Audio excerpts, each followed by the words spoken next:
क्या आपने कभी सोचा है कि आमों का मौसम तो सिर्फ 2 से 3 महीने तक रहता है, लेकिन मैंगो ड्रिंक्स मार्केट में पूरे साल भर मिलते रहते हैं। आखिर कंपनीज कितना स्टॉक बना लेती हैं जो कभी भी आउट ऑफ स्टॉक ही नहीं होता। मैं आपको बताऊं कि सारी अच्छी क्वालिटी के प्रीमियम आम या तो एक्सपोर्ट हो जाते हैं या फिर हम मार्केट से खरीद कर घर में ले आते हैं। इसके बाद जितने सड़े गले बेकार कटे फटे आम बचते हैं वो सारे के सारे मैंगो ड्रिंक्स बनाने वाली कंपनी सस्ते दामों पर खरीद लेती हैं और फिर उनसे वो बल्क में मैंगो ड्रिंक्स बनाती हैं और हम आप बड़े शौक से ले लेते हैं कि चलो भाई बिना आम के सीजन के भी हमें मैंगो ड्रिंक्स मिल रहे हैं पीने के लिए। लेकिन अगर आप हिसाब लगाइए तो कितनी बार ऐसा हुआ होगा कि मार्केट का ड्रिंक पीने पर नौशिया, इंडाइजेशन और डायरिया तक हो जाता है और हम लोगों का ध्यान ही नहीं जाता कि ऐसा क्यों हुआ। तो चलिए आज मैं आपको घर पर ही फ्रूटी और माजा जैसा मैंगो ड्रिंक बनाकर दिखाती हूँ। इसको आप इंस्टेंटली भी पी सकते हैं और बना करके स्टोर भी कर सकते हैं। तो अभी तो आमों का सीजन है, अच्छे अच्छे आम ले करके साफ सुथरे तरीके से बना डालिए और जितनी मर्जी आए उतना पीजिए, कभी तबीयत नहीं खराब होगी। इस रेसिपी में हमें थोड़ा पके और थोड़ा कच्चे आमों की ज़रूरत पड़ती है, लेकिन मैंने यहाँ पर जो आम लिया है ये सिंदूरा आम है और पका हुआ होने के बावजूद काफ़ी खट्टा है। देखिए इसको मैंने जब छीला तो इसका जो फ्लैश है वो काफ़ी चिकना है और उसमें एक चमक सी आ रही है, जैसे शीशे जैसा लाइट का रिफ्लेक्शन आ रहा हो। तो इस तरह के पके हुए आम खट्टे होते हैं और जो मीठे आम होते हैं उनमें ऐसी शीशे जैसी चमक नहीं होती है। तो बिना खाए हुए खट्टे और मीठे आम पहचानने की ये जो टिप मैंने आपको बताई, अगर पसंद आई हो तो वीडियो को लाइक कर दीजिए। इन छिले हुए आमों को छोटे छोटे टुकड़ों में काट लीजिए और मेरे चैनल में रेसिपीज़ के साथ साथ आपको इसी तरह की बहुत सारी काम की बातें भी मिलती हैं, तो मेरा चैनल भी सब्सक्राइब कर लीजिए, क्या ही बुरा है। यहाँ पर मैंने 2 आम लिए हैं, इनसे करीब करीब 10 गिलास मैंगो ड्रिंक बनता है। मैं आपको इंस्टेंट ड्रिंक बनाना भी बताऊंगी, साथ ही साथ इसका एक कंकशन बनाकर उसको सेव करना भी बताऊंगी। इसमें प्रिजर्वेटिव्स बिल्कुल भी नहीं डाले जाएंगे, लेकिन फिर भी आप इसको लंबे समय तक स्टोर करके रख सकते हैं। तो आपको जितनी मात्रा में बनाना हो उसके हिसाब से आप आम ले लीजिए। और हाँ, अगर आपके आम बहुत मीठे हों तो आप हर 2 आम पर एक छोटा सा कच्चा आम भी ले लीजिएगा। इससे आपके ड्रिंक में एक फ्रूटी जैसा खट्टा मीठा सा टेस्ट आएगा, वरना बिल्कुल मीठा मीठा सा शरबत अच्छा नहीं लगता है। इन छोटे टुकड़ों में कटे हुए आम को चलिए अब हम ब्लेंड कर लेते हैं। लेकिन आम में तो नेचुरल मिठास होती है, कम ज़्यादा होती रहती है, इसलिए हम इसमें थोड़ी सी चीनी मिलाएंगे। तो इन 2 आमों के लिए हमने इसमें आधा कप चीनी मिलाई है। पानी मिलाने की ज़रूरत नहीं है, ये ऐसे ही अच्छी तरह से ब्लेंड हो जाएगा। और देखिए ये कितनी फाइन प्योरी तैयार हो गई है। इसको लंबी शेल्फ लाइफ देने के लिए हमें इसे कुक तो करना ही पड़ेगा ताकि इसका जो पानी है वो निकल जाए।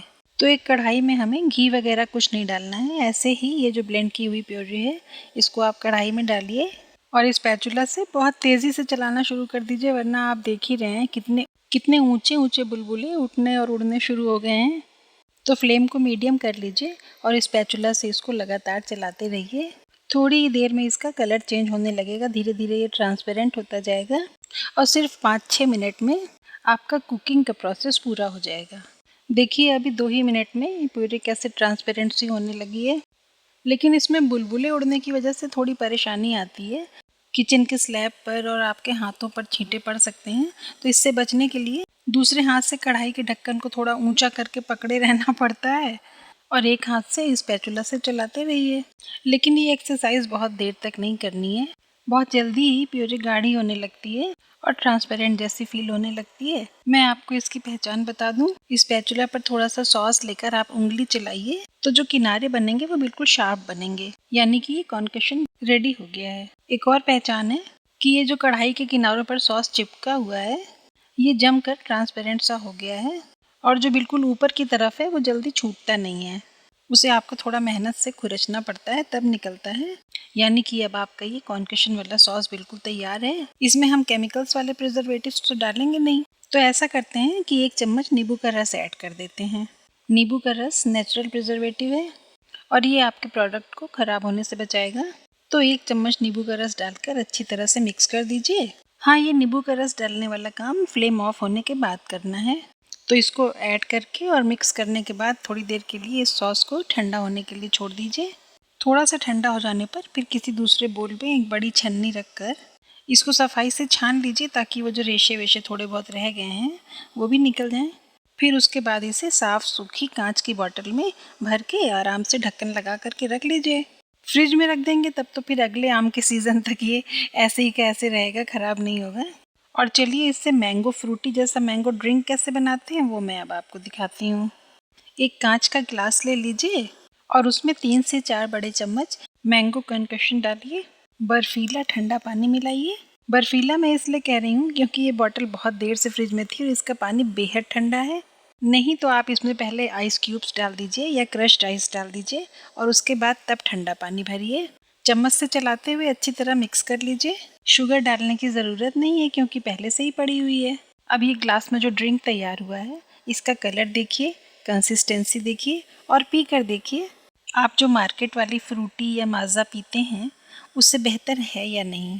बिल्कुल है, क्योंकि आपने अपने घर में बिल्कुल सफाई से अच्छे अच्छे आम छांट कर और अपने अपनों के लिए बहुत प्यार से बनाया है, तो टेस्ट तो अच्छा होना ही है। साथ ही साथ अपने लोगों को एक अच्छी चीज़ देने के लिए कितना सेटिस्फेक्शन आपको मिलेगा ये भी आप ही समझ सकते हैं। तो देरी किस बात की है, मुश्किल से आधे घंटे के अंदर मैंगो ड्रिंक तैयार करिए, अपनी फैमिली के साथ एंजॉय करिए और मुझे एक प्यारा सा कमेंट लिख भेजिए ताकि मैं भी एंजॉय करूँ। Bye bye and take care.